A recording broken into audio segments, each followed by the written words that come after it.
Hello, my name is Brandon Tucker, and I'm presenting my oral biography on John Chrysostom. So much can be said about John and what he did for the early church, but we'll start with John was born in Antioch in 347 A.D.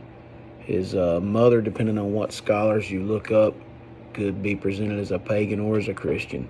His father was a high-ranking military officer. He died soon after John's birth, so he was raised by his mother.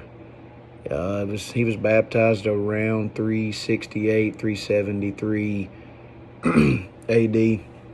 His mother was very influential in the city, and she was able to get John in some nice education, but under a pagan teacher, where he picked up the skills in rhetoric and started a career in that. That's also where he found his love for Greek language and literature. He eventually became a lawyer. As he grew older, he became more deeply committed to Christianity. He went to study theology under the founder of the reconstituted school of Antioch. The more he got into it, the more he ended up going into extreme asceticism, and he eventually became a hermit. In about 375 A.D., he spent 2 years of his life standing and rarely sleeping and committing the Bible to memory, which is that's a pretty hard feat in itself. It did go on to say that going through that 2-year stance or project, he ended up with some stomach and intestinal problems, so he had to go back to Antioch to visit a doctor to get that taken care of. But as we all know, John was a important part of the early church. He served as the Archbishop of Constantinople. He's known for his preaching and his public speaking. Excuse me. His denunciation of the abuse of the authority by the political leaders. Chrysostom was also a prolific writer of the early church, one of the top ones. His name actually means golden mouthed.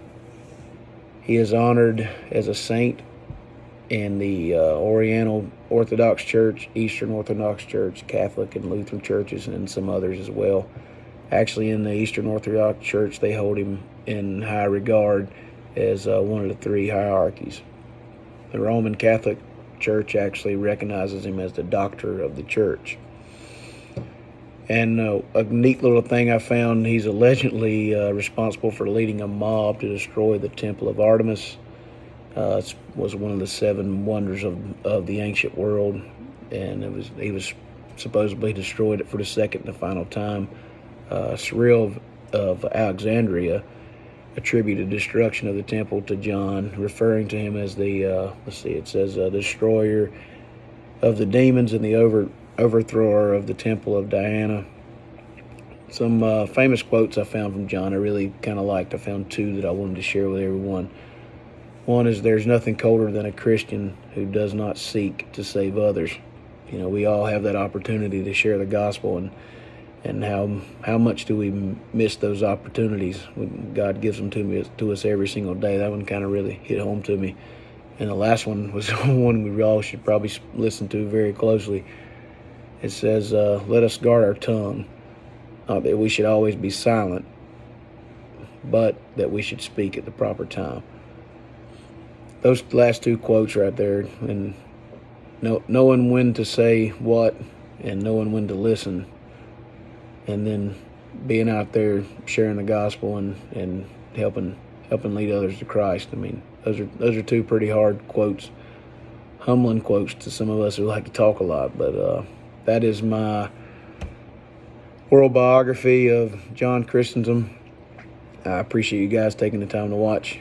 Hope you have a blessed day.